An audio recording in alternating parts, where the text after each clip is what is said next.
আসসালামু আলাইকুম প্রিয় দর্শক, আশা করি সবাই ভালো আছেন। আজকে আমাদের কথার বিষয়টা হলো আওয়ামী লীগ কি ফিরে আসবে কিনা, সেই বিষয়টা নিয়ে আপনাদের সাথে কথা হবে। অবশ্যই যারা আমার চ্যানেলে নতুন আছেন অবশ্যই চ্যানেলটা সাবস্ক্রাইব করে দেবেন। চলুন শুরু করা যাক। প্রথমত, আওয়ামী লীগ যদি ফিরতে হয় বাংলাদেশের রাজনীতিতে, তাহলে আওয়ামী লীগকে একটা কাজ করতে হবে। সেটা হলো আওয়ামী লীগকে জাতির কাছে ক্ষমা চাইতে হবে। এখানে আপনারা বলবেন যে শেখ হাসিনা কি ফিরবে কিনা। শেখ হাসিনা ফিরবে না। কারণ এরশাদ, স্বৈরাচার এরশাদ যখন ক্ষমতা নিয়েছিল, দীর্ঘ 9 বছর শাসন করছিল বাংলাদেশ, ক্ষমতায় ছিল। ক্ষমতায় যাওয়ার পরে সে দেশ থেকে পালাই যায়নি, সে জেল খাটছিল 10 বছর। ঠিক আছে, তখন সে ইয়াং ছিল অথবা অতটা বয়স ছিল না। সেই হিসাবে 40 বছর থাকলে 10 বছর 50 বছর জেল কাটছে। 50 বছর, 10 বছর হলে 50 বছর। তারপরে তো সে রাজনীতি করছে বাংলাদেশে। এখন শেখ হাসিনার বয়স হয়ে গেছে 74 কিংবা 73। এখন সে যদি 10 বছর মিনিমাম জেল খাটে, কারাবরণ করে, তারপরে তার বয়স যায় বুঝুন 84 বছর, তাহলে হাতে কি রাজনীতি করবে? ওই দেমাগে কাজ করবে না। এমনই তো দেমাগে কাজ করে না। আওয়ামী লীগ কিন্তু ফিরবে। আওয়ামী লীগ, এই যে আওয়ামী লীগ, এটা একটা নাম, একটা ব্র্যান্ড। কারণ এই আওয়ামী লীগের ভিতরে যারা নেতৃত্ব দিছে তারা হলো অপরাধী। যারা খারাপ কাজ করছে, দুর্নীতি করছে, মানুষ মারছে, খুন করছে, নির্যাতন, অত্যাচার, নিপীড়ন করছে, তারা হলো অপরাধী। এই যে সাধারণ একবারে গ্রাসরুট লেভেল, গ্রাম অঞ্চলে যারা আওয়ামী লীগ করে, তারা কি ঢাকা শহরের এমপি মন্ত্রীর মতো এত পাওয়ার খাড়াইতো? তারা করে, তারা শেখ মুজিবরে ভালোবাসে অথবা আওয়ামী লীগরে ভালোবাসে। তাদের দিলের তিনকে আওয়ামী লীগ চলে যাইব, জীবনও যাইত না।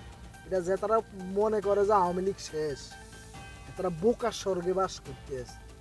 কারণ আওয়ামী লীগ থাকবো, আওয়ামী লীগ থাকবো না, আওয়ামী লীগ আছে। ঠিক আছে, আওয়ামী লীগ আছে। আর আওয়ামী লীগকে ফিরতে হলে একটা নিট অ্যান্ড ক্লিন লিডারশিপ নিয়ে বাংলাদেশের রাজনীতিতে ফিরতে হবে। এবং সর্বপ্রথম তাদের কাজ করতে বাংলাদেশের মানুষের কাছে ক্ষমা চাইতে হইব। আমরা যেই কাজগুলো 16 বছর করছি তার জন্য আমরা ক্ষমা প্রার্থী। আল্লাহর রাস্তা আমগরে সবাই মাফ করে দিয়েন। আগামী দিনে আমরা সঠিক পথে থাকবো, দেশের মানুষের স্বার্থে কাজ করবো, দেশের মানুষকে নিয়ে গণতন্ত্র ফিরামু অথবা গণতন্ত্রের পক্ষ হয়ে কাজ করবো, মুক্তিযুদ্ধের সপক্ষে শক্তি হিসেবে কাজ করবো, দেশের মানুষকে শান্তি দিব।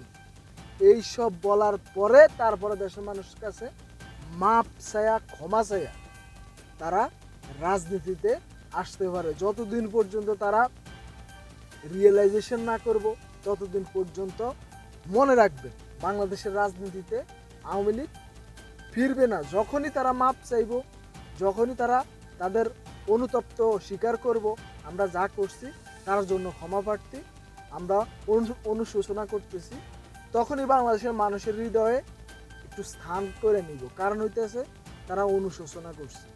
তাদের দল তো নিষিদ্ধ হয়ে যায়নি, দল তো নিষিদ্ধ হয়নি। শেখ হাসিনা ফিরবে না এটা একটা 100%। কারণ শেখ হাসিনা ফিরলে শেখ হাসিনার জানের নিরাপত্তা এই দেশে কেউ দিতে ইচ্ছে করবে। কারণ শেখ হাসিনা যেসব কাজ করে গেছে এগুলা তার জীবনের হুমকি হয়ে দাঁড়াইবে এই দেশে ফিরলে। কারণ শেখ হাসিনা ফিরবে না। শেখ হাসিনা একটা নিট অ্যান্ড ক্লিন, যদি এই দলকে বাঁচায় রাখতে হয় এই দেশের মধ্যে, তাহলে নিট অ্যান্ড ক্লিন একটা রাজনৈতিক লিডারশিপকে, লিডারশিপের হাতে ক্ষমতা দিতে হইব। হাতে ক্ষমতা দিয়া তারপরে তার পার্টিকে চালাইতে হইব, আওয়ামী লীগকে চালাইতে হইব। এটা হলো আমার কথা। অবশ্যই আওয়ামী লীগ বাংলাদেশে আছে, সবচেয়ে বড়, এবং বাংলাদেশে থাকবো আমি আশা করি। কারণ আওয়ামী লীগ এখনো নির্বাচনের জন্য এলাও। আওয়ামী লীগের নেতাকর্মী মরে যায় না। আর আওয়ামী লীগের নেতাকর্মী মরে গেছে একে ভাবলাম, আওয়ামী লীগের গ্রাসরুট লেভেল এবং গ্রাম অঞ্চলে যে ভোটগুলো আছে এগো দিয়ে লিখতেন কি এরা হরাইতে পারবো শেখ মুজিবুরে অথবা আওয়ামী লীগের কর্মীদেরকে? তারা আওয়ামী লীগকে ভোট দিবে। অতএব আওয়ামী লীগ আছে, থাকবেও।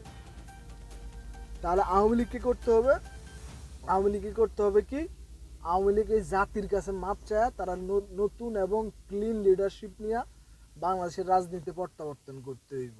আওয়ামী লীগ থাকবে এবং আছে, এটা সবাই মনে করতে হইব।